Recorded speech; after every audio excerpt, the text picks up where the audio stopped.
Welcome. I bid you welcome to Life Inside the Electric Circus.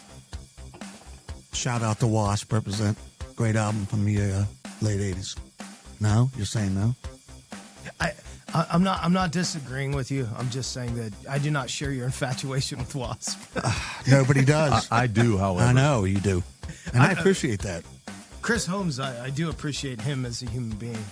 He's great. Yeah, he's not in America anymore, but he was an American treasure. So we haven't even officially started the episode yet. We're already yakking about. Already. I know it's going to be great. It's awesome. I'm very excited. Welcome once again to our 5th exciting episode of the podcast to end all podcasts. Yes, we're talking about Talk 80s to me, not Talk 80s to Mel.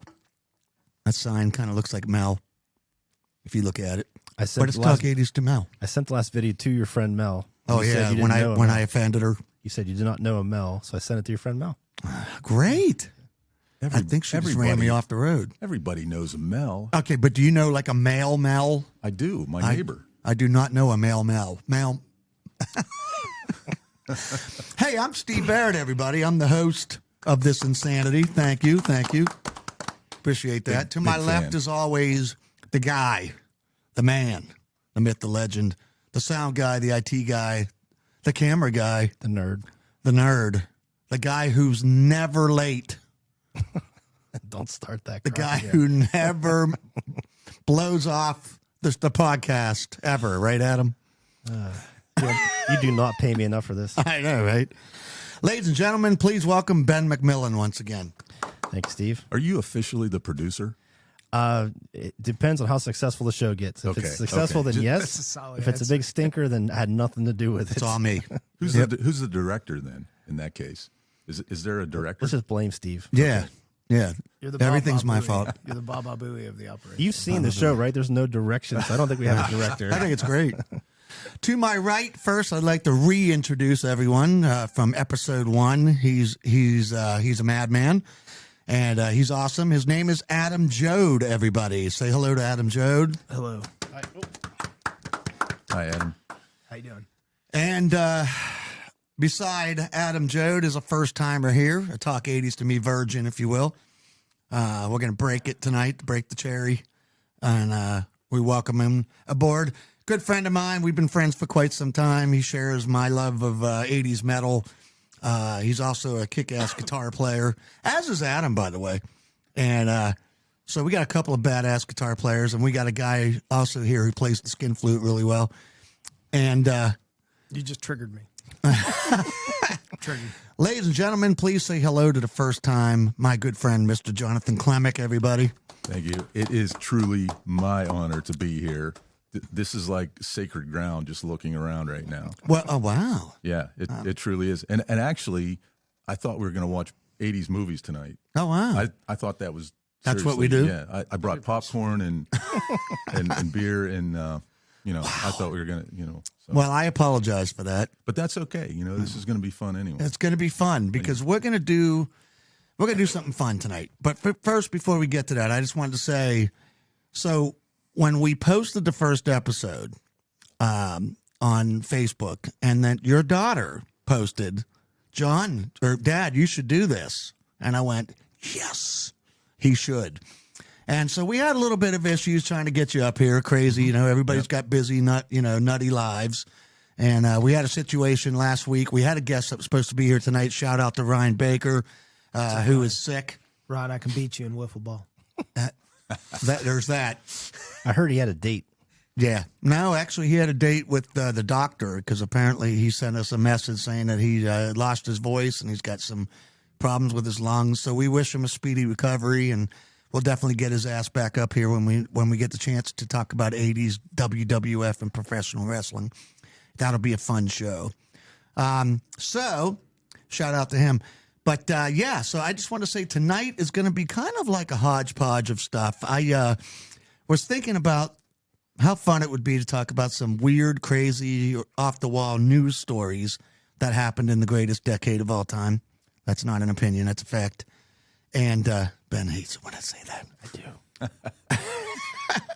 I, however, agree with you. Well, thank you.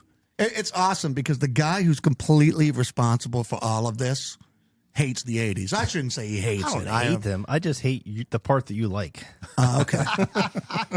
Well, that's actually true. That's actually a good point. And speaking of which, we're gonna talk about some different things. What we're gonna do? Let me do a quick basic rundown here. We're gonna talk some news stories of the 80s. We're gonna talk about the #1 songs and movies of each year. Right. Sweet. We're gonna dive into the 10 worst songs of the 80s and the 10 worst movies of the 80s. I already know what's #1 on the worst list. On the songs? Yeah, I already know it. All right, well, you keep that in there. I know what you're going to say, and I'm going to argue Well, with it. no. Listen, no, this isn't my opinion. I know okay? what they're going to say, and I'm going to argue with it. I actually have 2 separate lists. One is a Rolling Stone, but they were readers' polls, right? 10 worst songs of the 80s. Got it, okay. And the other one is called... now watch me not be able to find the stupid thing. I'll get to it. We're going to do that. We're also following up with the 10 worst movies of the 80s. I think we're going to have fun with this because we're also going to talk a little bit about the Razzies, which I don't know if you know what that is, but it's called the Raspberry Awards, and it was formed in early 80s as an anti-Oscars ceremony where they literally present awards. I didn't know that came from the 80s. Yeah, I just literally presented awards to the worst actor, actress, director, the whole thing. So, and movie, of course. So we're going to talk a little bit about some of those movies I that. want a Razzie. This is my new life goal. And we're going to wrap this up tonight with a real quick rundown: top 10 guitarists of the 80s. Ooh. Which I found from an awesome website called HoustonPress.com. We're going to talk about that. Okay, well, I'm going to have a lot of qualifying things to ask about this first, because can the person, were they active in the 80s? Did they have to come out in the 80s? See, these are important Right. questions, because like Eddie Van Halen, well, he came out in the 70s. Right. So is he I think they're just if they played in the 80s. Okay, that's all because I I know. did take a peek at the list, All right, fair enough. obviously Eddie's on the list. So. I think it is 80s existence. Yeah, Okay, yeah. all right, that's fair. So they could have played in Well, the that's a big list, and yeah, It is, but we yeah. narrowed it down to the top 10 here on this list, and I got to tell you, I took a quick look at it.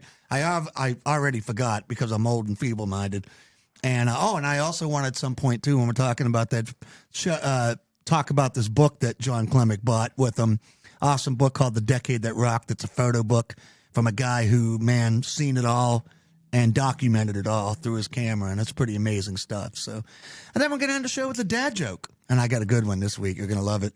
Ben's going to actually laugh this time. I'm banking on it. No. But first, before we kick off, we've already introed everybody, so I thank you guys for being a part of the show. I just want to say real quick, shout out to our sponsor. Want to thank Apex Giant once again for delivering the goods. Judas Priest represent. And Apex Giant, great company. The owner's pretty cool. I mean, Good looking. How do I become a sponsor? you have to give us money. Oh, never mind. Check out www.apexgiant.com. They make very, very cool products, including the popular minimalist wallet, and they make other cool stuff as well. Be sure to check them out, www.apexgiant.com. In fact, I say this every week. If you guys throughout the show feel like just blurting out Apex Giant, feel free to do so. Bonus points. That would be all right. Yeah. You can feel free to do that. Apex Giant, I like the name because it makes me feel like I'm an apex predator or something. That's it, It's like right? the minute that you're the apex, you're like the excellence of execution. See, I'm going to bring in our WWF. The excellence of execution. If you guys don't know that, your mom raised you wrong. Yes, I agree with you. Do you know what that means? I do not know. Raised you wrong. The best there was, the best there is, the best there was, the best there ever will be. Do you know who we're talking about, John? I do not. Oh, no. Talking about Bret the Hitman Hart. Brett the Hitman Hart, man. Come Hart on. Foundation. I wasn't a wrestling guy. I wasn't a wrestling guy at all. I got to admit, I never watched one single match. What? I'm being serious. How are we friends? I've watched a couple. I watched like WrestleMania like 3 or something, like one of the early ones. I can make a list of important matches that you guys need to watch. Hey, quick question. I don't know why I just thought of this. Raising Arizona, was that an 80s movie or 90s movie? Ooh. I almost watched it last It's night. an 80s movie, Is I it? think. Okay. I'm pretty sure. It's a great movie, I'm by gonna the way. watch it I'm going tonight. to say 80s too. I think you're looking at the late 80s. Nicolas Cage, baby. Great movie. Great Right, actor. moving on. Sorry. The Coen brothers did that, by the way. They Did they? did some good stuff. Yeah. Wow. They did Fargo, which I consider one of the greatest movies ever That's made. a good movie. It is. That's what made me think of Raising Arizona. But that's not in the 80s, man. Raising Jeez. Arizona is? You just Yes. told me it was. Have you Yes, ever that been is. to Fargo? Why are we talking about Fargo? Wait, It who is brought that up? I God- did. I'm going to talk about Fargo because it's a godforsaken place. No offense to people that I've met in Fargo. but That's it's in like- Minnesota, right? No. 12 minutes. North- 12 minutes. North Oh, in. North Dakota? North Dakota, 12 yeah. minutes in. All right. Oh, wow. We should talk about the real subject. All right, so let's do a quick couple funny, interesting, weird, whatever news stories. Some of these aren't major news stories, but these things were recorded and were documented in newspapers across the U.S. And I thought these were funny, and I thought maybe we could share a few comments. So in March of 1980, multiple female students at Southern California universities, complained to authorities that someone had, what the heck is that word, surreptitiously painted their toenails as they were studying in the library. And that was frowned upon? Police depubbed the perpetrator Leonardo the Toenail. A man was eventually apprehended carrying 15 bottles of fingernail polish, but he was let go because police couldn't catch him in the act. Unable to stop himself, he was caught painting women's toenails again the following year, and this time was ordered to a hearing at the city attorney's office, but he never showed up and was never seen again. What the? Where did you get this story from? Isn't that crazy? That's like for real. Yeah, it's nationalenquirer.com. Just kidding. No, I don't. Yeah, isn't that interesting? So he was going underneath the benches and painting toenails. He just had booted once in the face, and like the situation has Right? been solved. But maybe he would like that, though. Yeah, it could be. I don't know. Wait, and these girls didn't know that their Yeah, I guess toenails they were were being just, painted? hey, something's going on down there. How good Yeah, for real. did he Like, have to be Right? to not? Dude, he was, according to the police, Leonardo the Toenail. He was that good. He Da changed Vinci his did name, art, obviously. and he did toenails. It's in Southern California. There's some weird shit there. Yeah. Yeah, Lived for well, 10 that years. doesn't surprise me, Yeah. right? That's I right. love the fact, though, that he was never seen again. Like, what happened there? Did, like, the toenail mafia get him? I don't know what's going on here. Somebody rat on him? He's gone. All right, anyway. It's gone. Here's a fun one. In January 1982, during an Ozzy Osbourne concert in Iowa, a fan tossed a live bat onto the stage, and Ozzy proceeded to bite its head off. Osbourne later claimed that he had thought it had been a toy bat when he put it in his mouth. As a precaution, Ozzy was subsequently given a series of shots for rabies. A negative reaction to these shots caused him to collapse on stage a week later. Wow. Coincidentally, that was about 2 months before Randy passed. Right. The tragic accident of Randy. But not to take away from that story, because Right. that's pretty crazy. Yeah, we actually talked about that in a previous Is that the episode. Diary of Madman tour? Is it what- It would have to 82, been. yeah, it had to have 82, been. 'cause it had to be And because, yeah. was this before or after he urinated all over the Alamo? Well, I would say it was after the Alamo. After the Alamo and before he lost his guitar player. He was going hard. He was going like Randy Travis hard. You're right. I mean, Yeah, that's. and then there's the great story in Motley Crue's book, The Dirt, where Yeah, Where he snort snorted the he ants. snorted ants because Yeah. Nicky thought he was going to try to outdo him, and then Ozzy looked at him and somebody peed right by the pool, and he got down on all fours and started lapping it up like a dog. Yeah. And Nicky said, "You win." And Tommy Lee said, "Wow, that dude's messed up." Remember that? When Tommy Lee says you're messed up, then there's really something wrong. So do you guys remember? Well, actually, John, you're much older. You and I are much older than Adam here. Adam's like the kid here, right? But I remember vividly when that story made the news. Yeah, When yeah. Ozzy bit. Because I remember being younger and being scared of Ozzy, like really terrified of the guy. And then I'm hearing about him biting off, bat heads. So, but, it's funny because if you think about Ozzy now, he's like a doddering grandfather. You know, he's like, you know? Yeah. He's the most feeble Prince of Darkness we ever had. You know, absolutely. All right, now this is funny. This next story, only because I can relate to it. This is great. So in May of 1984, after being brought forward in a wheelchair to receive a blessing from Pope John Paul II, a man by the name of Jan Lavrik was wheeled back, at which point he promptly stood up, folded the chair, and carried it away.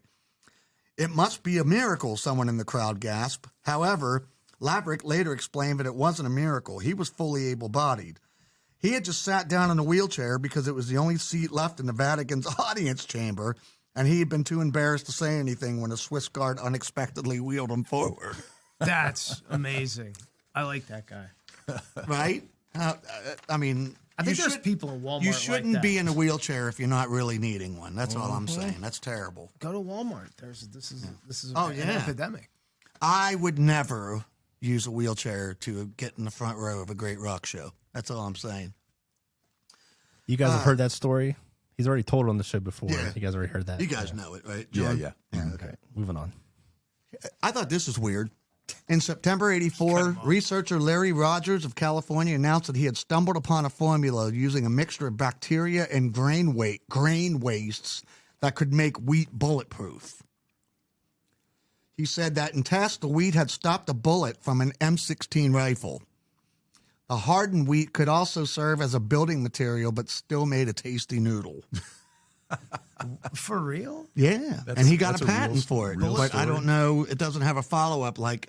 Well, did apparently anything it didn't come of catch on because we wear Kevlar vests and not bulletproof wheat vests. Bulletproof wheat. I hope you made a lot That of sounds money. like a badass 80s metal band name. Yeah, that does. Bulletproof wheat. If they got buckwheat to be the Okay, let's talk about. Oh, I'm sorry. What? No, I'm just thinking about buckwheat. Yeah. Oh, wait. Yeah. Yeah. See, this could go in a lot of different. Cream of wheat is Yeah, bulletproof. cream of wheat. That'd be badass. Yeah. I thought this was funny. So in May of 84 in Richmond, California, the neighbors of 71-year-old Alice Ritchie took her to court in an effort to halt her nonstop lawn watering. Okay? I'm reading this going, oh, that's kind of harsh, taking her to court.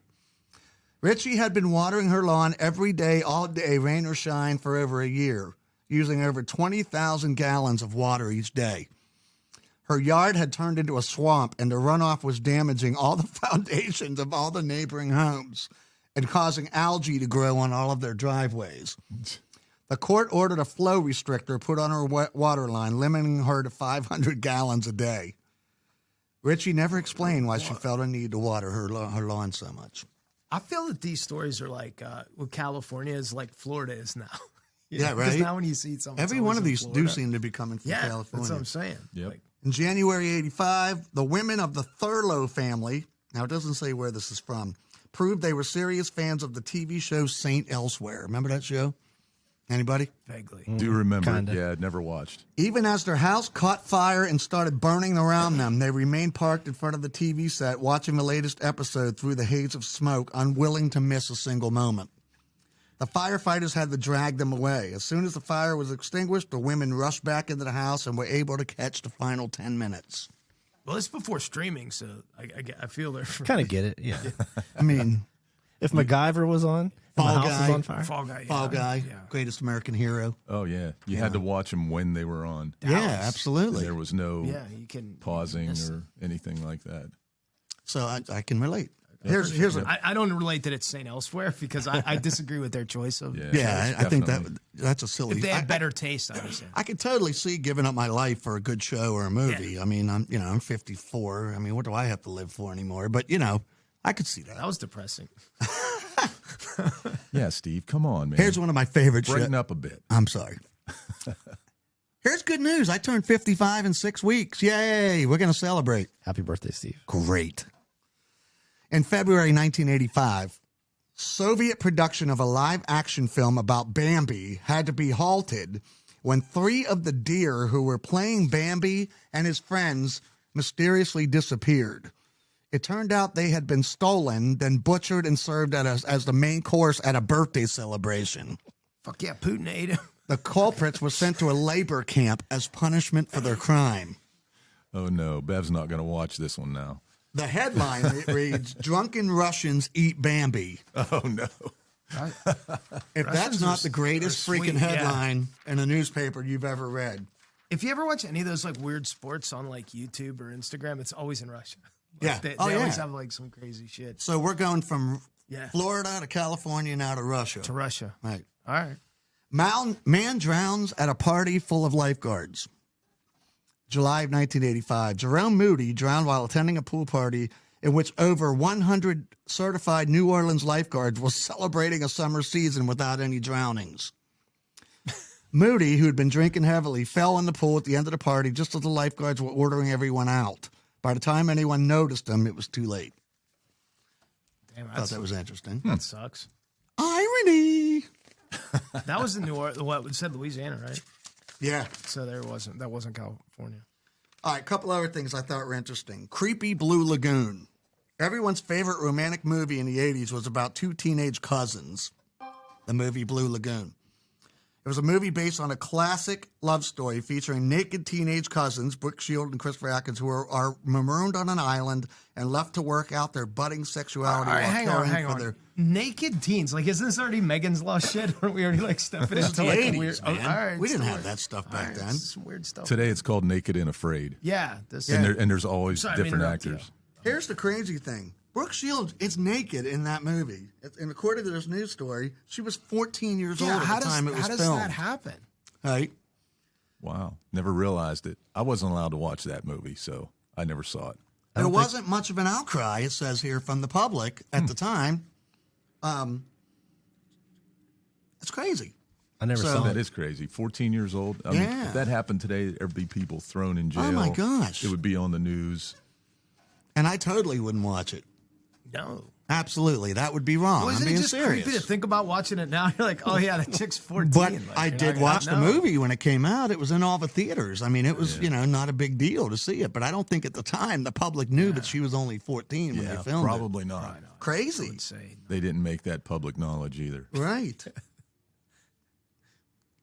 Anyway, the movie got slammed by critics. So, Fair enough. Not for her being 14, but for just for not being a good movie. Be like, all right, Dungeons and Dragons is evil, says concerned mom and dads. You guys ever play Dungeons and Dragons? Anybody I here? played a little bit with some friends that played it, but I didn't understand what I was doing. I tried to play it once. I didn't get it. Yeah, you have to have a real vivid imagination to play when that I well. die on one of my The tabletop guitar role-playing knobs so I game can kill dragons. was considered by many groups to be the work of the devil, to be played only by the most disturbed and unsupervised of children. Groups of religious fundamentalists decried the growing popularity of the game, saying the imagery of mythical beings and pseudo-religious figures represented the occult. This is crazy. Ready? A small number of teen suicides were even blamed on the game by grieving parents. And in 1983, one of these parents started BADD, B-A-D-D, a knockoff of MAD that stood for Bothered About Dungeons and Dragons. Serious. This is a real story. Yeah. No, I knew that was a crazy. big deal because there was a whole Bothered? like, movement. Yeah, Bothered About Dungeons and Dragons. Do you remember the Saturday morning cartoon Dungeons and Dragons? I do not. You don't remember that? No. That was actually really, really bad, but at the time it was really good. Yeah. No, might be I the- thought it was the I think greatest. you just summed up the 80s, the whole decade, with that one statement. One of the greatest cartoons ever at the time. I wonder if I can find it on YouTube.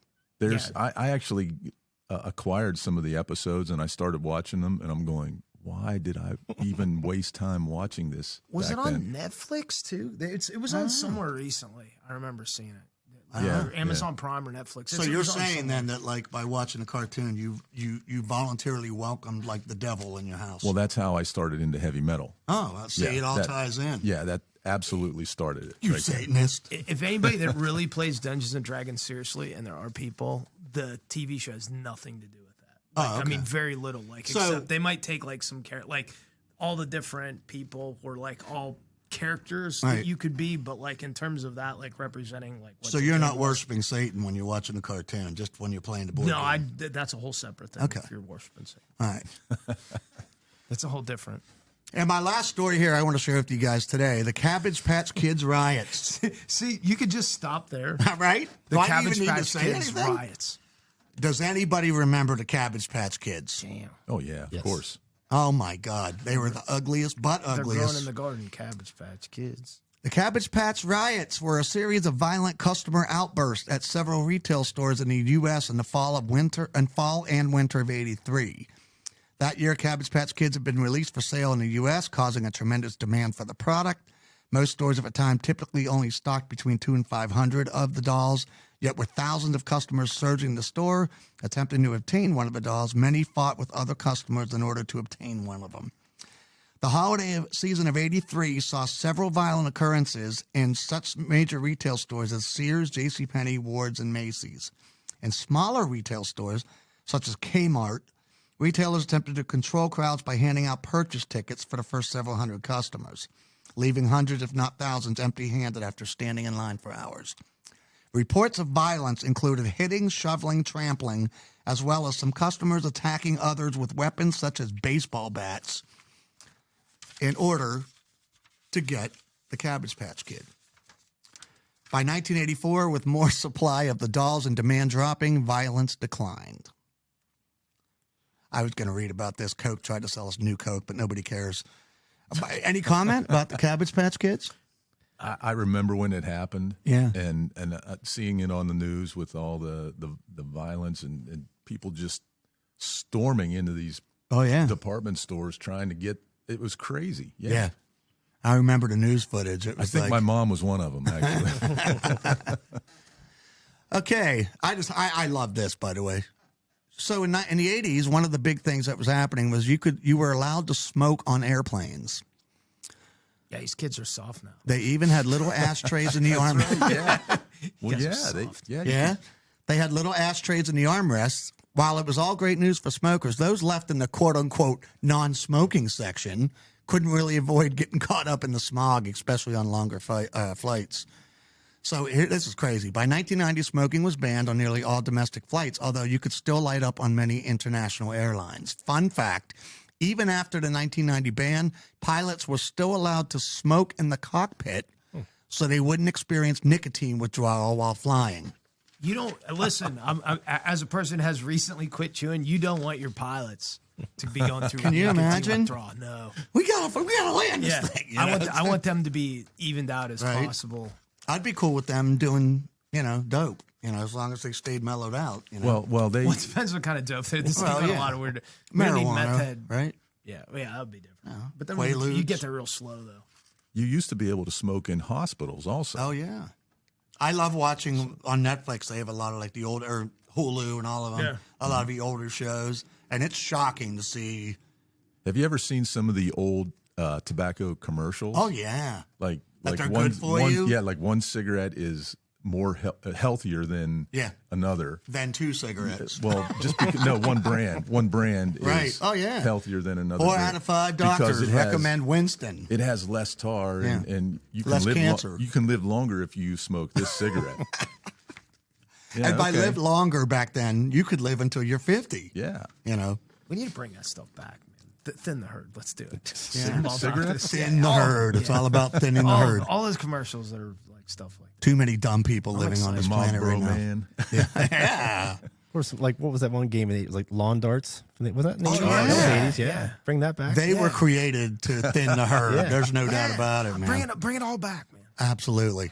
Absolutely, man. How much more exciting would it be? Because everything's like all sterile and stuff now. We need to bring back some danger. The real steel darts, not the plastic tip ones, the real ones. Oh, yeah. With the cork board bullseye. Oh, man. Those kind of Oh, yeah. We put those things in a crossbow. I shot my friend in the hand before. Of course you did. And you don't want to tell your I'm parents. shocked by the story, Adam. Yeah, well, I mean, he was shooting at me, too. I just got this one off faster, and, it's stuck in his hand. But then you don't want to, tell your parents because they're bleeding everywhere. So, you basically, so many great things.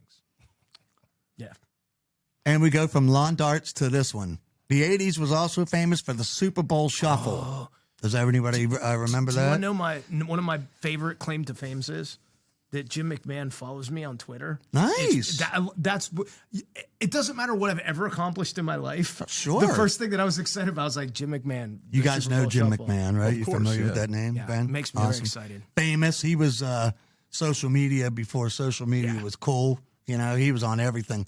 And we should tell the youngsters that don't know what this is for the Super Bowl Shuffle. Oh, this absolutely. Is the 85 Bears when they played the New England Patriots, I believe, and they recorded a rap song called the Super Bowl Shuffle. And that Bears team is probably one of the best football teams of all time. So that team Walter is considered, Payton, one of the Mike two Singletary, best teams in all of football. I mean, William the history. Refrigerator Perry, Jim McMahon, who I'm talking about right now. Quarterback. Yeah.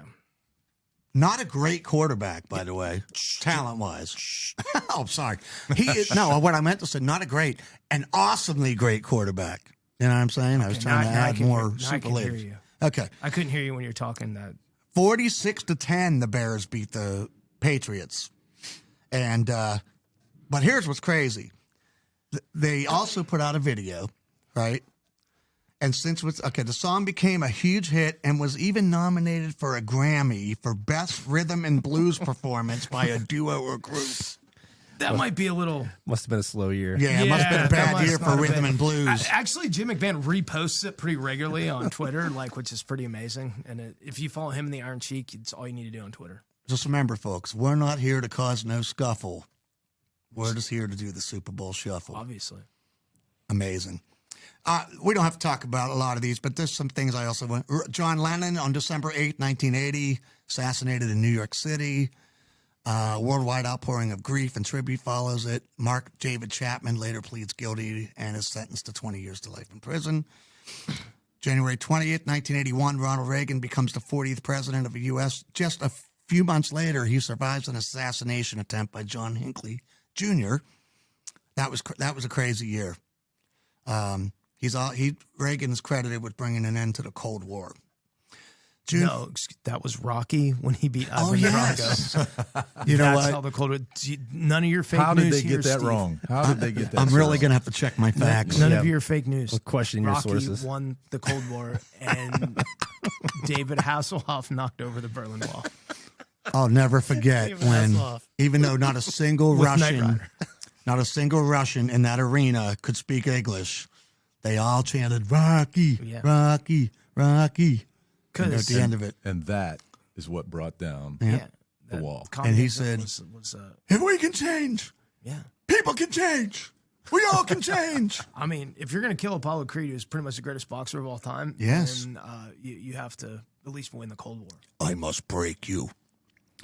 Speaking of, no, that's terrible. That's a terrible segue. I'm going to skip that because that segue is awful. Speaking of big news, let's do that. July 29th, 1981, the wedding of Prince Charles and Lady Diana. Now, this is insane. It's estimated 750 million plus watched it live on television. That's crazy. A crowd of 600,000 plus filled the streets of London outside St. Paul's Cathedral to catch a glimpse of the couple. The fairy tale, however, didn't last. The couple separated in 1992, and they were divorced in 96. And I don't remember what year it was the Princess Di sadly, tragically passed away. It had to have been late 90s. I would have said 97. 98. That was a big story as well. And I just want to say on June 5, 1981, the first cases of AIDS is reported in the United States, which obviously changed a lot of things in the U.S. in the 80s. 5 cases, previously healthy young men in L.A. suffering from a deadly infection. Soon more cases appear. Then also gay men and injection drug users, recipients of blood and blood products, heterosexual men and women who use needles, blah, blah, blah. In 1982, the Centers for Disease Control named the disease Acquired Immune Deficiency Syndrome, which I'm glad I read that because I did not know off the top of my head what AIDS stood for. So there it is. And there you have it. Challenge shuttle explodes, killing all 7 members. Remember this one. January 28, 1986, millions of TV viewers witnessed a live broadcast of the Space Shuttle Challenger exploding 73 seconds after liftoff. Were you guys watching it? I watched that. Yeah. So actually, live? Yeah. I skipped school that day. We were going to watch it in school. I watched it at home instead. Wow. That's pretty wild. Yeah. High school, schools all across the U.S., they were showing it live, and the kids got traumatized. I mean, it's crazy. All 7 crew members are killed. The disaster results in a 32-month hiatus in the shuttle program. Challenger disaster will be used as a case study in many discussions of engineering safety and workplace ethics. And hey, last one, let's keep the good news going. On March 24th, 1989, the oil tanker Exxon Valdez runs aground in Alaska, spilling 10.8 million gallons of crude oil. The lack of emergency preparedness in the spill's remote location slows emergency response to the accident, giving the oil time to spread out. The oil spill ultimately damages over 1,300 miles of coastline and devastates local wildlife, making it one of the most damaging environmental disasters in history. Yeah, I remember when that happened too. That was, they were showing pictures of the dead wildlife and everything. It's awful. Yeah, no good. Well, this has been a fun segment. Let's uplift this. That got depressing. Yeah, right? Yeah. I feel sad now. Yeah. All right, good night, everybody. All right, let's have some fun with this one. So that was the news segment. I hope you enjoyed it. Wanted to share with you guys and to see if you have any comments. I found the #1 song and the #1 movie in each year of the decade. I thought this was pretty interesting. Sweet. So the #1 song in 1980 was Blondie, "Call Me." Right? Mm-hmm. You guys you know that song? Yeah. You like it? Mm-hmm. And the #1 movie was Empire Strikes Back. 1980. 1980. Wow. Empire Strikes Back is like one of the crowning Star Wars. Today, you look back on it's one of the greatest sci-fi movies ever made. Better than Star Wars. Of the three, that's my favorite. Oh, it's the best one out of anything. Yeah, not even close. Right. That's the one. Directed by Irvin Kershner. Yes. And Blondie being the best song in 1980. That's I don't know. I'm not trying to diminish her. Oh, you say it was the best song? Who said no? This is the #1 song, meaning it had the most radio play. Yeah, well, that's sold the most you copies. can't debate with that. That does surprise me, though. I wonder how they figure out the #1 song. Was it Billboard at #1 for the most weeks? Yeah. Okay. Yeah. Okay. And then they also figure in sales. Okay. Fair enough. But mostly it's the weeks on the chart. Okay. And Empire, the movies are just based by box office, which is crazy because if you adjust it for inflation. Oh yeah. I mean, back then tickets were like you could go to a matinee for like $1.50. Right. Exactly. $2. True, yeah. Now it's like you got to freaking fork over your first male child and and your second. Yeah, remortgage your house. All right, 1981. I Love Rock and Roll. Put another dime in the jukebox, baby. Was the #1 song. Wow. Of 1981. That's 80 and 81, two female-fronted rock Yeah, bands. isn't that crazy? That is crazy. Who said women didn't kick ass back then? Is Blondie considered rock and roll? I consider it rock. Yeah, I would say so. Say rock and roll. She came out of the whole CBGB scene. Yeah, it's punk. So it's new. Yeah, new you know, punk, commercial punk. I don't know. Yeah, definitely different. And #1 movie was Raiders of the Lost Ark. Oh hell yeah! I remember seeing that in the theater when it came out and just blown away. Man, that was amazing. That's amazing. 1982, Billie Jean, #1 song. That whole album. That's not surprising at all. It really isn't. Yeah. Although I really thought if you were going to pick a Michael Jackson song, I really thought it was going to be Thriller, just because of how big the video was. Isn't that 83? No, it came off the Thriller album. Yeah, but Billie it Jean. could have been the next year. It could have. Oh yeah, with the way they stagger releases. Yeah. So 82, Billie Jean, #1 song, #1 movie, E.T. the Extra Testicle. Good movie. That's solid too. Oh wait, that's the porn version of it. I apologize. Extraterrestrial. You know, our buddy Evan Williams never saw E.T. He never saw E.T. And he'll let you know that every time you. How are we mention it. friends? I saw that in the theater 6 times. I rode my bike here. I still throw my hood up and I'll be like, I'm like Elliot. You got to pedal to the moon. Yeah, I was like, E.T.'s going to ride in this basket. Hell yeah. Keep waiting for it to lift off the ground. And it never does. I'm waiting like 40-some years and it hasn't worked yet, but I'm holding on. It still may happen. That damn gravity thing, you know? It may happen. It may happen. 1983, #1 song, the Ultimate Stalker tribute, Every Breath You Take. Right? Which is a song about a stalker. It is. And absolutely. people think it's a love song. Oh, I love this song. It's about me and you. Really? Great. Yeah. I'll be watching you. Right?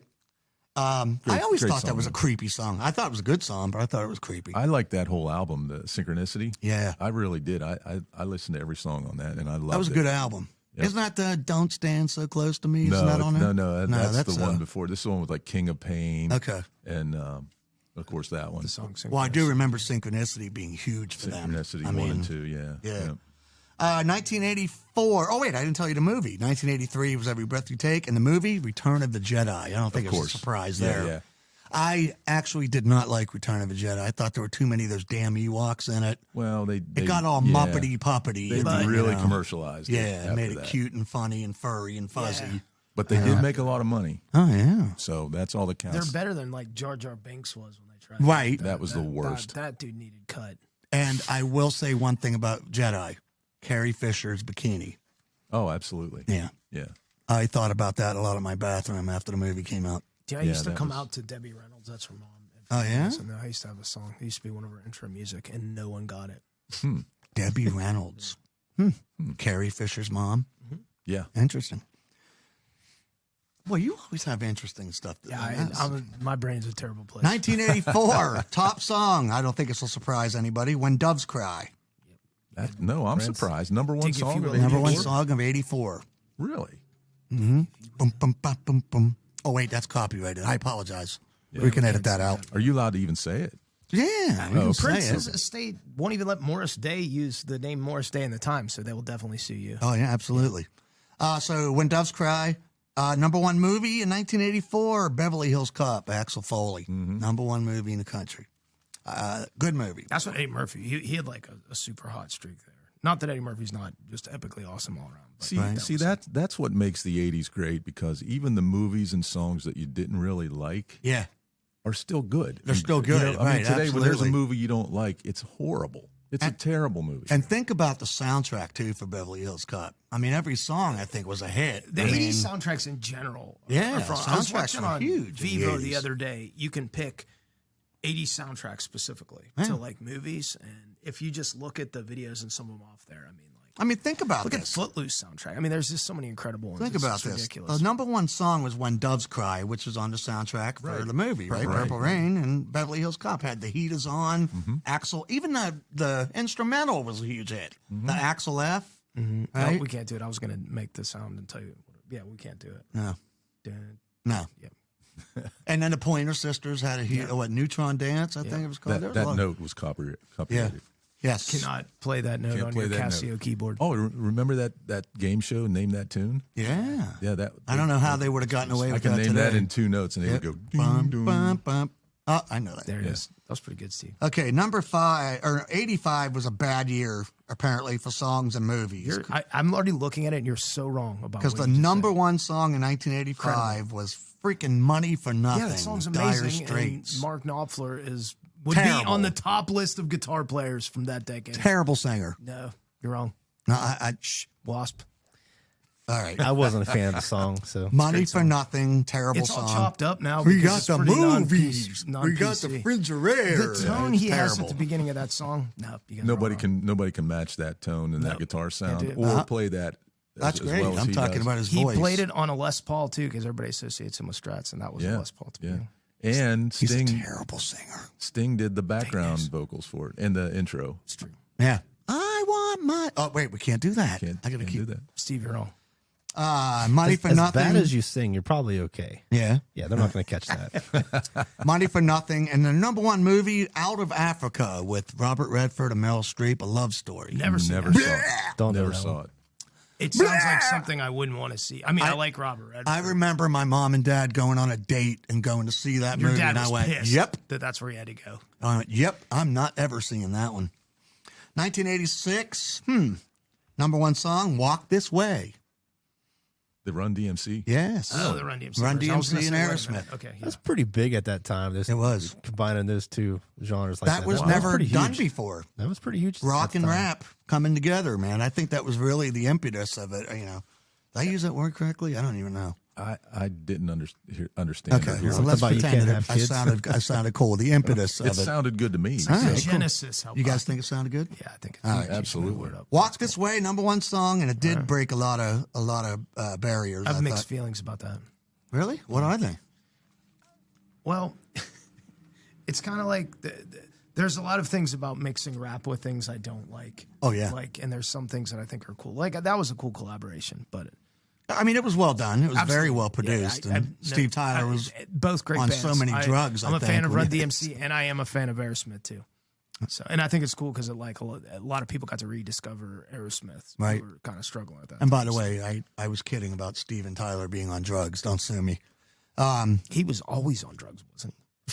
That's him, not me. That's all right, Steve. That's cool. Walk He's a This guest. Way was #1 song, He's a and guest. this is 86. #1 movie? Oh, Danger Zone. I was just going to say Top Gun. Yep. All right. Another great soundtrack, Yeah. by the way. Yeah. Berlin. Right? Oh, a little bit of trivia about Top Gun. Who did the guitar solo in the movie? That Danger Zone, you mean? Yeah. No. There was like a slow, Oh, yeah, real yeah, loud. yeah. Yeah. Guess who did that? I have no. It wasn't Clapton, was it? No. No. Steve Stevens Really? Okay. of Billy Idol Billy and Idol, many yeah. others. Yeah. Great guitar player. Steve Stevens, and he won a Grammy for that guitar solo in that movie. That's awesome. Yeah, I did not know that. And he did it on a Charvel guitar from the 80s, Wow. built by Wayne Charvel and Company. Nice. Yeah, That's cool. Steve. Thank you for that info. yeah, a little bit Badass. of That's awesome. And by the way, great movie, right? We can all It agree is. on that Yeah, as well. it I think is. that's. Although I If you tell don't like that movie, you hate America. Right. Just putting that out there. absolutely. Although my favorite character was not Tom Cruise, and his name just the other guy, Iceman. Iceman. Thank you. I don't wait, think he- Iceman by- or Goose? No, I liked Iceman. Okay. Yeah, me too. That's how I like. Yeah, he was I badass. like the bad guy. Then when he became Doc Holliday, he was really awesome. Yeah, That Val was in the Kilmer, 90s. That man. was the- Love that guy. If we went to the 90s, skipped. Look, darling, it's Johnny Ringo. I love that movie. His accent in there is awesome. Yeah. 1987, this will shock no one. #1 song, Sweet Child O' Mine. #1 song. I was just talking to my buddy about that. What was the first hit off? And it was Sweet Child of Mine. Yeah, because they had released I thought it was like Welcome to the Jungle Welcome first. to the Jungle, yeah. And it didn't really do anything, but it was, The Bengals used it yeah, you're right. in '86, right? When they were in the Super I Bowl. think you're right. Yeah. Against the 49ers, right? Yeah. And they lost. Yeah. But they It's had goes to Welcome show to you. the Jungle. So, Sweet Child of Mine was everywhere. When it burst out, when it busted out, it was huge. It literally skyrocketed Appetite for Destruction all the way to #1, where it stayed there. Oh, yeah. And then every single they released after that became huge, right? Paradise City. What else did they release? That is my favorite off that album. Yeah, I'll it is a die on great that song. hill. And I'll also die on another hill. I've said this in the last episode that there hasn't been a rock record made since Appetite for Destruction that's better. I agree. I'll die on that hill. That's a good hill to People die argue on. with me. Best rock album of all From time. beginning to no, end. I didn't say all the time. Since then. Since it was released. No, I didn't go that far. Okay. And we're talking beginning to end. There's not Top a to bad bottom. song on that there's album. not. Hard rock It's- album. Yeah. And the No, production. I don't believe that anybody has topped that yet. I would agree. 1988 to this wasn't a good year. #1 song was Fast Car. Oh, yeah. Tracy that, Chapman? Yeah. Oh, I hate that song. Yeah, it's not a bad song, but that doesn't bring back not a fan. Yeah. And you must not have liked it because you couldn't play it at DJing in I don't bars. think it was a bad song. Nothing I would have wanted to play on repeat or anything. Right. But it wouldn't have been my favorite song of the year by far. But not a bad song. Wait a minute. I skipped 87 with Sweet Child of Mine. The movie was 3 Men and a Baby, by the way. Okay. I don't have a lot to say about that. Yeah, that was a meh. Nah. That's like the fast car of movies. Fast Car and number They one go, movie They in go 88. hand in hand, right? #1 movie in 88. Fast Car was the song. Movie, Rain Man. That's pretty sweet. Well, yeah, that's a good movie. It's a good movie. Definitely It a good is. movie. But I hate to say that because I don't like Tom Cruise. It's a good movie, though. It is a good movie. You just don't like. Well, you just said you like Top Gun, though. I know. I like a lot of his But he- movies. You got to separate. But he liked him Val from the Kilmer. He movies. didn't like Tom Oh, Cruise. that's But I true. didn't Yeah, you're like- right. You're right. I see what you're saying. I don't like the fact that man has not aged in 40 years and he's a Scientologist that's- and it's I know, creepy as it's- shit. Listen, it's terrible. probably But a yeah, if I could jealousy drink, thing if then, I could drink Oh, yeah. Senior juice or whatever the hell they pump you up at the Church of Scientology and to look like Sign me Tom up. Cruise. Seriously, there was a picture Man. side by side, Tom Cruise today with the girl from Top Gun today. Oh yeah, Kelly. she I saw life has that. not been Kelly. kind Isn't to it her. terrifying? Yeah, I I feel mean, bad she for looks her. like a raisin, right? Life has not been kind to her. Yeah, I know. Anyway, and by last but the not way, least, I just wanted to say one more Yeah, thing I'm about sorry. Tom Cruise. Yeah. He's very short. yes, he is. I met him one time. Oh, did you? In Pittsburgh at the ice rink arena. Took Well, the you're not kids up there. exactly. I mean, you're a tall guy, so I imagine you were like looking down at him because Yeah. he's only what, like 5'8" or 5. Yeah, he's pretty. He was on ice skates and he was still short. Nice guy though. The Very most nice, very nice guy. The most horrible thing that ever happened was when they got him to play Jack Reacher. Yeah, that's when it was. Right. That's when I saw Is that it. when it was? Mm-hmm. Jack Reacher in the books is like a 6'5" huge, yeah. badass. Yeah. Which is why the TV show, the series, is great. I think is that Prime. Yeah. I can't. Yeah, I can't get on board with Tom Cruise being like a badass. I think he's a great actor. But Yeah, he's a great actor. You can't. Yeah, I'm not buying that. He does well in some. He does. Mission Impossible. Those are good. Those are good. Those are good movies. I will But are we saying they're good because of Tom Cruise, or are we saying it because the special effects and the stunts are amazing? I just like the music. And It would be better than if I were in it. Does anybody ever say, "Oh my God, I got to see the new Tom Cruise movie"? You know, Maybe some. They're paying him like they are. So. oh, damn it, somebody is, because they're paying him a lot of money. Last year, 1989, #1 song, "Like a Prayer," Madonna. Madonna. And #1 movie, Batman, Tim Burton, Michael Keaton. Yeah, that was a good movie. So huge movie. That was interesting. There was some on there I would not have guessed. I would have guessed Fast Car. Who's your favorite Batman of all of them? Oh, Michael Keaton, easy. Yeah. And I'm excited. He's coming back in the new one. Yeah, that's what I heard. It's pretty cool. Awesome. They have a trailer of it, and he's in it again. You're like, oh man, I missed that freaking face. It's awesome. So wait, didn't sound very manly, did it? I missed his face. I'm sorry. There's nothing wrong with that. So yeah, some of these songs shocked me. Money for nothing, but "Walk This Way," "Sweet Child," "Like a Prayer," "When Doves Cry," "Every Breath," Billie Jean, "I Love Rock and Roll." That doesn't surprise me. The movies, obviously, with the exception of "Out of Africa" and "3 Men and a Baby." Yeah, those surprised me. I wouldn't. Must have been bad years for movies. I don't think I even saw 3 Men and a Baby. Terrible. Oh wow, I already see. All right, here we go. Real quick, we're gonna run. How long have we been talking? We're good we got 18 minutes left. Okay, cool. Oh yeah. Now this is going to be great. Are you ready? Yeah. I don't know what we're doing, but I'm ready. First readers poll I'm going to share with you is from www.albumreviews.blog. And they decided to put together the 10 worst songs of the 80s. All right. This is going to make some people mad. Like I love said, this. I already know what #1 is. Well, you might think it's going to surprise Well, you. it depends. Number 10. I guess it depends. Go ahead. Sorry. Kokomo by the Beach Boys. Yeah, that's horrible. Terrible song. 1988. That's from the movie. There's a soundtrack movie. That's from the movie Cocktail, wasn't it? Yeah. Is it Cocktail? I'm pretty sure. Another freaking Tom Cruise movie. Another Tom Cruise movie. Boom. Yeah, he says it's a shameless cash grab from a legendary pop band. Didn't Uncle Jesse play bongos I am for the pretty Beach sure. Boys at that time? I heard that. The Beach Boys, Mike Love, producer Terry Melcher, the Mamas and the Papas, John Phillips, and Scott McKenzie, best known for... Brian Wilson wasn't a part of it. Blah, blah, it doesn't matter. So Kokomo, number 9. Ba-dum-bum, Tainted Cell by Soft Cell. Yeah, I don't Tainted like that Love, song. I mean. I'm with you. Tainted Cell. I'm a big fan of New Wave. Tainted and Love. I don't like that That's song. a worst song? Number 9, worst song of the 80s. I actually kind of liked it. Yeah.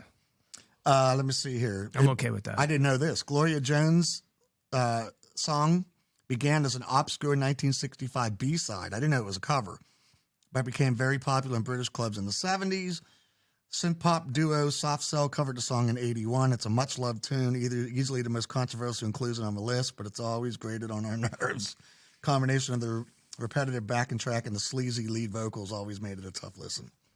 Okay, number 8, I never heard of this before, but apparently it was a big hit. Shut Up You Face by Joe Dulce. I have heard that. It's a stupid song. 1980. Never heard I didn't realize that was a big deal enough that people would talk about it. It's like, But that wasn't big in the States. That was number 1 for 5 they years in sang it at weddings a Australia. lot. Think of like a Macarena or something. Yeah, like it was they in the stand UK. on the other side of the wedding. Shut up your face. Shut Up Your Face. Yeah, it's stupid. Terrible. They also released a hit single called Pizza Pizza. we listened to that earlier at the Yeah, shop. that's awful. Exactly. And I swear to God, he had another hit single called "You Touchin' My Car, I Break Your Face." I swear to God, look it up. Do you see the pattern that's forming? Yeah. Very angry Italian, I think. Here, what do you think? That sounds like a pattern of shit. Number 7. I can't wait to I see would agree. John's facial expression with this. You ready? I'm ready.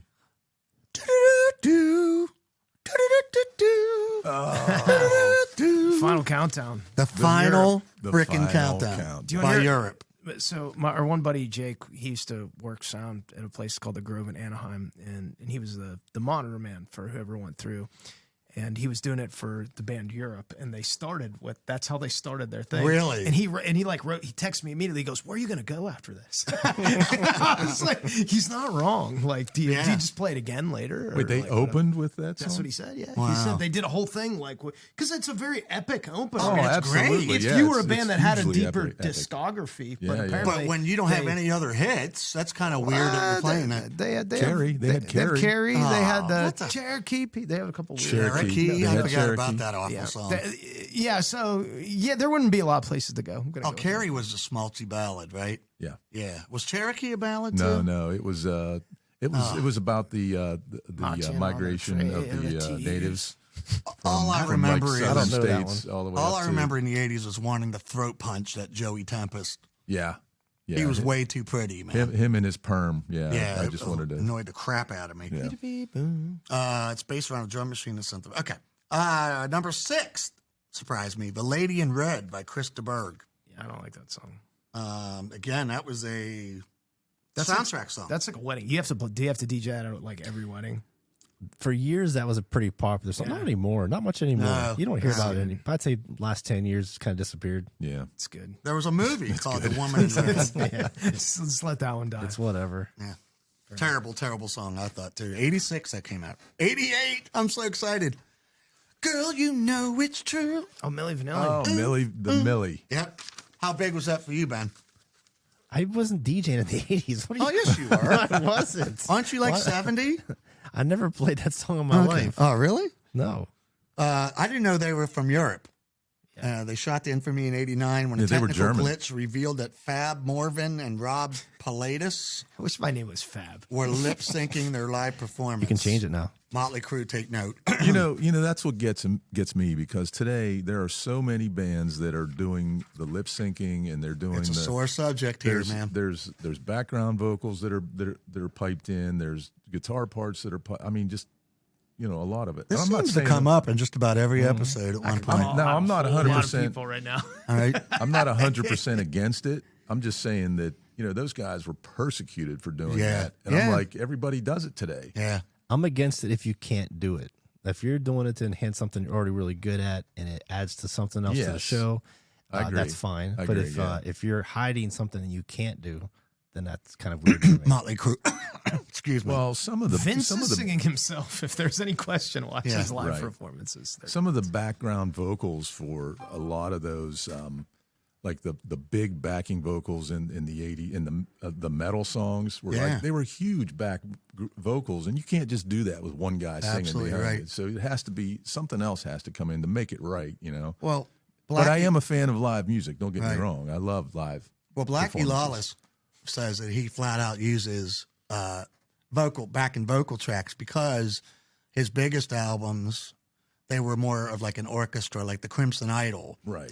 where it was more of like a theatrical orchestra. So he said he can't duplicate that with just one voice. Right. So he sings, but he uses other stuff to enhance it. Yeah, when it's a I'm show. okay with that. Yeah, when it's a show like Right. that, then It's still a cop out because I'll tell you why. Because you could still run. I can run a vocal doubler pedal. I can run one that makes a low octave. I can one that makes a high octave. It's still you singing. So like if you're using backing tracks, it's not that I advocate that either. But there are pedals and so forth that you can use that wouldn't be an actual pre-recorded track.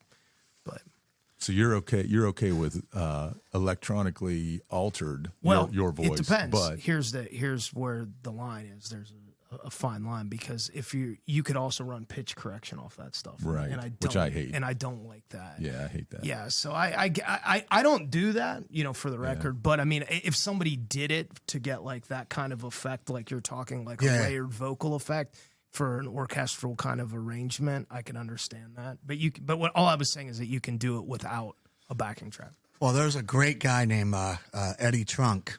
We all know who Eddie Trunk is, right, Ben? No. Anyway. How do you not know Eddie Trunk? Hey, listen, it's complicated with him, man. But anyway, Eddie Trunk has a podcast, and he also has a hit show on Sirius where he talks about metal and hard rock. And Every everything. Monday night, yeah. Yeah, it's a great show. Yeah. But he went off on a rampaging rant not too long ago. I can't remember the name of the band, but there was a band that had to cancel a huge show because they forgot their laptops. Oh yeah, it's Who was that? No, it's Oh shit! I've played with these guys. It's not Falling in Reverse. Yes, it is Falling in Reverse. Was it them? Okay. Ronnie Radke is the singer for Falling in Reverse. He's a very divisive character, and that was. Yeah, they had to cancel a huge show laptops because they run everything through their laptops. That metalcore that they play is it's kind of built on that kind of stuff. I've played with metalcore bands, and not in metalcore bands and I've seen them do things that like I'm not necessarily totally agree with, but whereas Skinner might play a harmony with 3 guitar players because they have 3 guitar players, these guys might have 2 guitar players and then pipe in another track that's played to add like those kind of elements. But if you're a live band and you can't perform because you don't have your laptop, I think there's something wrong. I would agree with that. Saying. I would agree with that. You can't rely that much on a laptop just to do it's a crazy. live show. And you're talking to a guy who relies on a laptop for his job. Yeah. Right? But if you're a live band, you shouldn't be doing that. Those guys should have went out there without their laptops and set it and just played live. It would have been awesome. They probably couldn't do that. They probably can't. You're right. I've been in a festival situation before where a band had dropped off and the promoter came over to talk to us and the other band that was after us, which generally means that you're bigger than you.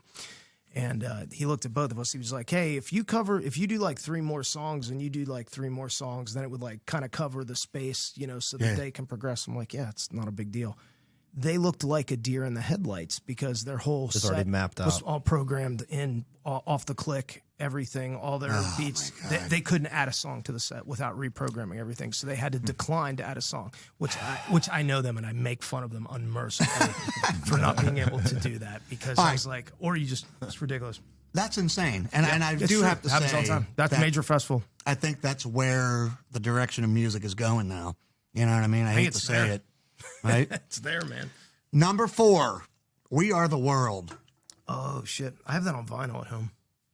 What? I have that on vinyl. Huh? Yeah. I'm not saying I listen to it, but I do have it on vinyl. Terrible song, but probably a cool moment in time. I was still pretty young, but terrible song. I think we were more, when we saw it, when they debuted the video, we were more pumped as fans back then, seeing the people in the video. Right. Yeah. But the song itself is really bad. It was written by Lionel Richie and Michael Jackson, wasn't it? Yes, it was. Yeah, I think so. Do you remember the metal version of that? We're stars. Absolutely. What was it, a 7-8 minute guitar solo? Hearing Aid was the name of it. Hearing Aid. Yeah, if you get a bunch of 80s guitar players in one room, they're going to be fun. I can only imagine how much blow was in that room. Absolutely love. We watched that so much. I listened to it so much. Oh my God. We were trying to get, that's Yngwie, and that's, it was great when we saw the video for the first time. Yeah. And guess who's in that video? Blackie Lawless. Blackie is in it. And as he should be in his rightful position. I agree with that. As much as I'm ripping on Wasp, I agree that he should be. This guy says, We Are the World is essentially, quote, a bad Christmas carol, which I love. I think it's a great line. That is a good line. Number 3, Don't Worry, Be Happy, Bobby McFerrin. I'm with Do we need to say anything? Yeah, move on. One-hit wonder? Not in the jazz world. Like, he's kind of like a thing, but I guess that would be a hit, one-hit wonder. Yeah, you're right. I strike that from the record. Number 2, We Built This Shitty. Oh, that was a terrible song. That was Bernie Taupin. Starship. And if it has Gracie Slick in it, you'll never get me to say anything bad about it. Terrible song. Wrong. I got that on vinyl. It's awesome. Terrible song. You guys are wrong.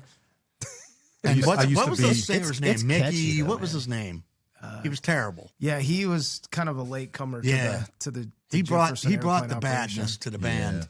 Changed the name to Starship, and all of a sudden, I used to be a stock boy at Shop and Save in Carmichael's, and they played a top 40 station, so I would be on an 8-hour shift, and I would hear that song 8 times, at least 8 times. Oh, Maybe yeah. I bet you twice an hour I heard that song. I hated it with a passion. So Gracie Slick was the oldest woman to have a #1 hit with that song, and then she beat her own record when they came out with a song from Mannequin. We can. Oh yeah, nothing's going to stop us now. And that record stood until Cher's Believe. Just some random fact. Big Gracie Slick fan. Yeah. Thank you for the she trivia. was like in her mid to, I think it was like 45, and then she beat it again at like 46. Number 1.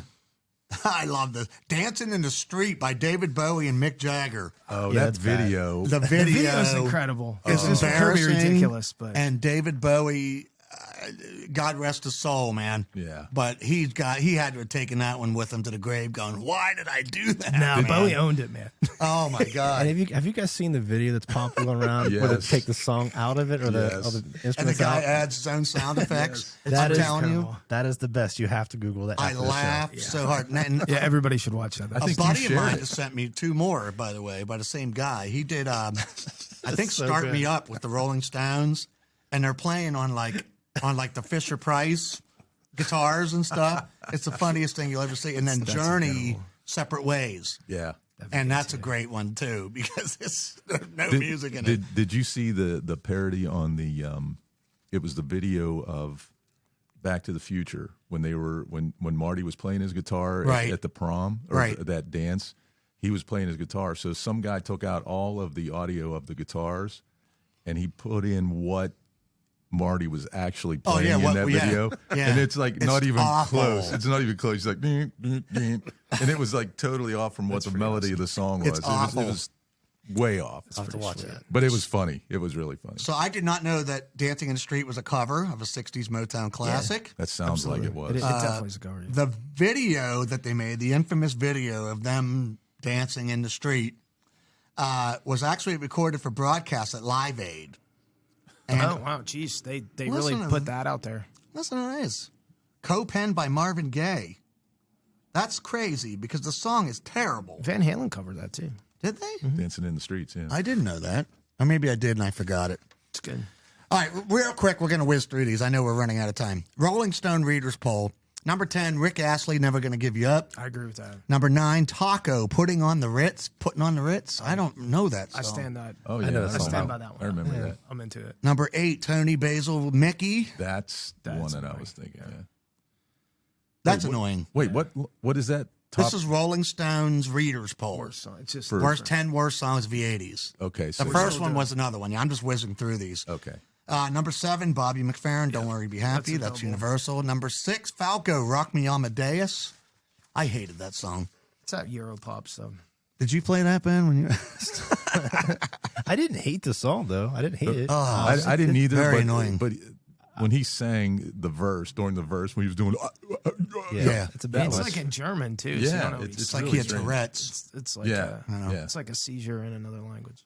I do not agree with this one. Number 5, Men Without Hats, "The Safety Dance." That's like the Renaissance Fair when you look at that. I video. love that Yeah. song. Yeah. I like that song. You don't like that song? It's okay. The next one I'm already pissed about. Okay, well, stop. Number 4, looking. "Wake Me Up Before You Go Go." Triggered. George Michael rules. Stand by it. Let me see here. I didn't hate it. Yeah, didn't hate it. Song was a massive worldwide hit for Wham, but they broke up pretty soon after it hit. I'm gonna buy his BSA jacket from the Faith video one day. Well, dude, That's on my list. I'm not gonna buy his shorts from that video. That would be Why? too much. Because I can't pull. I'm that. sure there's a lot of DNA in that. You could shit. pull that off. Number 3, Krista Berg, "Lady in Red." Number back. 2, Europe, "The Final Countdown." okay. And number 1, "We Built This Shitty." Nope, not gonna do it. Yes, Gracie sir. Gracie Universally sticks to rules. loathed and despised Nope. by critics and poll readers all over the world. And shop and save stock boys all over the Yes. country. You know, it's so bad though. It's good. awesome. I kind of like it. I'm gonna stand by it. I don't Nope. hate it. I don't hate it. Terrible. The quote- It is better than the sum of Wasp's discography. No, it is not. And to quote you, Sorry. I will die on Chris that Holmes hill. was going to attack me. Listen at to one me. Point for If that. I wasn't afraid of you, I'd smack you right now. You can smack me. It's fine. I'm not going to hit back. It's cool. Because if you ever say that Starship is better than Wasp, we are by going to it. have a problem here. Oh my! I said it's better than their whole discography. I doubled down not on that one nice. hard. All right. How much time we got? Are we out? You get 5 minutes. All right. Let's do Let's this. do it. We're going to do the worst movies of the 80s, but And then before You we said the close, guitar players too. yeah, let's do this. before we close though, I have a trivia question for Steve. Okay. For anybody actually. All right. But we don't have to do it now. And I We- do want do to it talk now. about that too, because this is going to tie in with what we're doing Okay. next. Well, go ahead. Keep rolling. Then just. So give me- this is from www.houstonpress.com. Top 10 guitar players of the 80s. Okay. All right. This is really going to Turn be my mic off. Number 10, Warren DeMartini. absolutely right there. One of my all-time favorite guitar players, actually. I'm not going to say anything about this list until I hear them all, because that's when I'm going to be out. All right. In rock. Now, Number this is 10, all rock. Martini. This isn't blues or anything like that. Of course, he is a good blues player, too. Number 9, Kirk Hammett. Not a fan. It's hard to argue that Hammett, while not widely considered one of the most influential guitarists during that era, has emerged as one of the true founders of really heavy guitar playing. I think he's very, very terribly underrated. Underrated. I just wasn't a fan of his playing. I mean, yeah, he's great. He's a super metal guitar player. He has awesome riffs, and I don't know. I just wasn't a huge fan. Okay. I'm not saying he's bad, and he doesn't belong on. I love the fact that Adam's rocking back and forth, biding his time. I have to He's see going to the total explode of here the in a list. minute. Come on, you Before can I say can chime something. in. Come on. Number Just 8, Steve Vai. Of course. Began his career at the age of 19 with Frank Zappa. I just saw Steve Vai not too long when he came to Palace Theater. Yeah. Is it still great? That's a silly question, right? Yeah. That he doesn't play with Billy Sheehan anymore, right? No, he has the bass player he's been playing has been with him for a long time, but it's not. Okay. Bullshit. You know he was a guitar player in Crossroads, right? Yeah. The movie. Okay. Did you ever see that movie? He did Ralph that, Macchio that whole thing. in makes his a deal show. with the Yeah. devil. Yeah, he has a go in yeah, it's pretty sweet. Okay. Let's be honest. Were we mad that the Karate Kid beat Steve Vai in a duel? Yeah, and That's kinda and crappy. His solo wasn't even as cool as No, Steve it Vai's wasn't. No. You can beat the devil and win a fiddle, but you're not going to beat him and win the guitar. So, number 10, I'm sorry. Wanda Martini. Number 9, Kirk Hammett. Number 8, Steve Vai. Number 7, Paul Gilbert. A true guitar player's guitarist, Gilbert made a lot of players in the 80s want to give up when they heard his solos with Racer X and Mr. Big. I'm still trying to qualify best, though. This is still sticking in my head. Like is it functionally the best, or is it the most influential? It just says the best guitarist. Yeah, so, you know what I mean? And I 'Cause, think like, it's the best- purposely yeah, clearly. open for discussion. Paul debate, Gilbert is obviously a machine at technique and so forth. But if you're going to tell me that that's more influential than Billy Gibbons, I can't agree. Now, That's because Billy Gibbons would be in the 80s. something else, and this is just my theory on Paul Gilbert. Is you ever heard of a guitar player called Buckethead? Yeah. Didn't he play with Guns N' Roses? Yes. Are you saying he's Buckethead? Do you think he is? No, he's I not. mean, he's not. No. Do you know who he is? Yeah, they know who Buckethead is. They do? Yeah, his. I'm pretty sure it's not Paul Gilbert, but I could be wrong. By the way, Buckethead is a It'd be sweet guitarist if it for was. GNR for years. He wore a KFC bucket on his head while he played guitar. Cool. His identity was hidden. Yeah. And I don't know, Paul Gilbert's kind of like quirky like that. Yeah. You know? Yeah. Although I hated Mr. Big. I did too. I didn't hate him. I just didn't like him that much. Commercial crap. They were. It was real commercial, yeah. Hold on, little girl. Anyway, number 6, George Lynch. Oh, of course. He's not saying anything, man. Nothing. Against Obviously, George. the guitar player from Dokken. In recent, He still has the Dream Warriors guitar. I confirmed that Yeah. when I spoke. He makes them. he's actually He making has- I knew he had the records original one. with Michael Sweet now. Yeah, he's doing a Michael collaboration. Sweet's a cool dude. And Lynch Mob. Don't forget Lynch Mob. Yes, absolutely.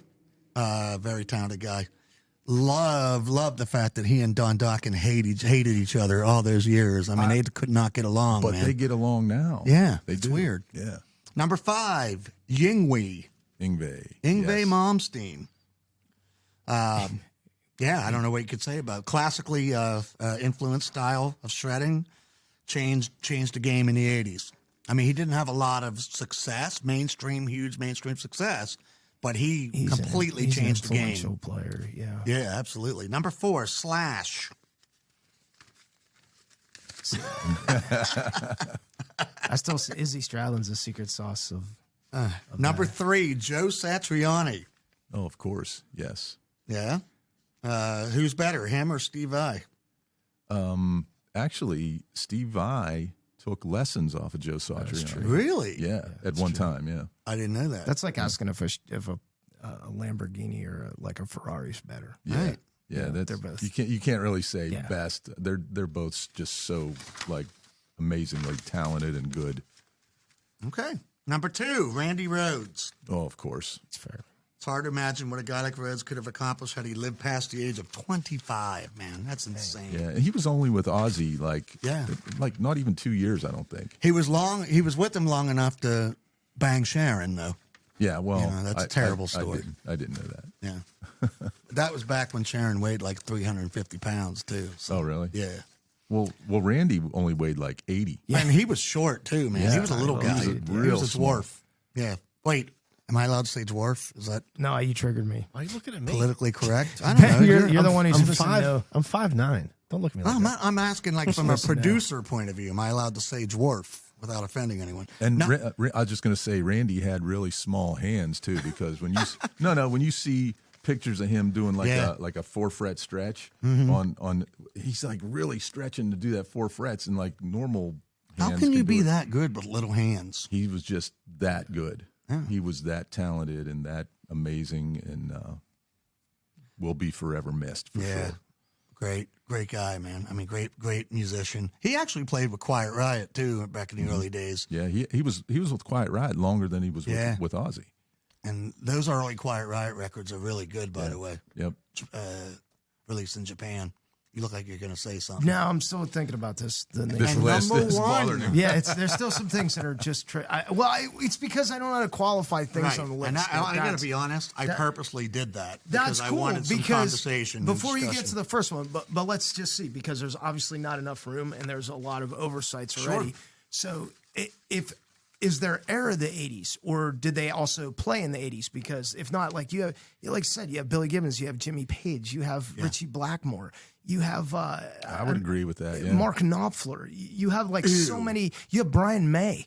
There's so many people that, to not include Brian May on that list, but like Warren DeMartini, who I'm a fan of, or George Lynch, it's like, it's hard, like, who is better, like, who is more iconic? Brian May can play a note, and your average person can go down the road and know that that's Brian May because no one sounds like that. Exactly. And He has his own that's a signature pretty sound. big qualifier, not to take anything away from the other people.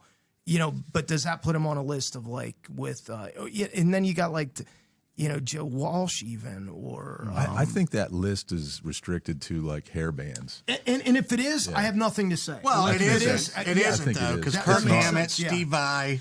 I mean, those guys aren't hair bands. But they're metal. They're 80s metal. 80s let's metal, say. Joe yeah. Satriani. Maybe if- not hair. 80s Yeah, metal, and though, if that is a qualifier, then like it's like it's a solid list. Yeah. Like that's kind of where I would be. And then you're also saying that functionally, is Kirk?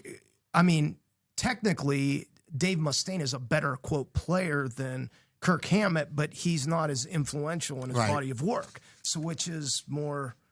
I would rather listen to Kirk Hammett play personally, Right, but I know right. that technically, Dave Mustaine is a wizard that you can't touch, but like in his He is in his really world. good. Like his picking and So man. good, yeah. It's there's a lot of things, You're Even when he picks his nose, it's magical. yeah, You, you ought to see it. Yeah. and if your first one isn't Eddie Van Halen with this list, then there's a problem. Hey, have a good night, everybody. And number one, he's hot for teacher.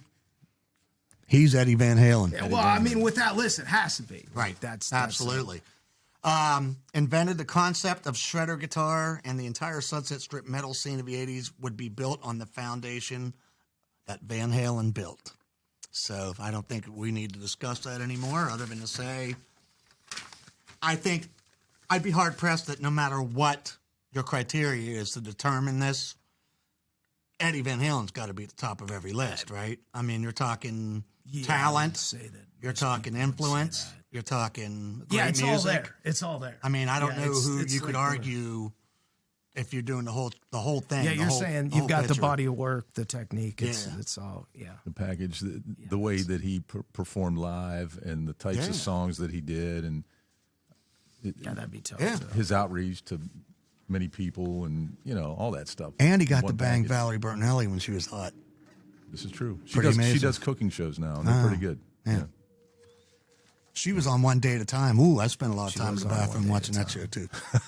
Hey, so we're done, That was guys. pretty cool. Wait, do you That want was your a- trivia that was a cool question? list. Oh yeah, what's the Do you want trivia your question? trivia? Okay, because I heard this today listening to, of course, Hair Nation. Of course, on Sirius. Check out Hair Nation. It might have been Ozzy's Boneyard. I'm not sure. Okay. But anyway, the trivia question is, who was Claude Schnell, and who did he replace on a major metal recording?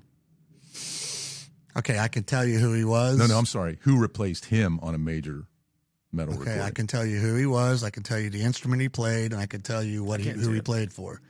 So he was the keyboardist for Dio. Yes. But I do not know who replaced him for Dio, right? You're saying the next guy became... For Dio. For one song. One song. Wait.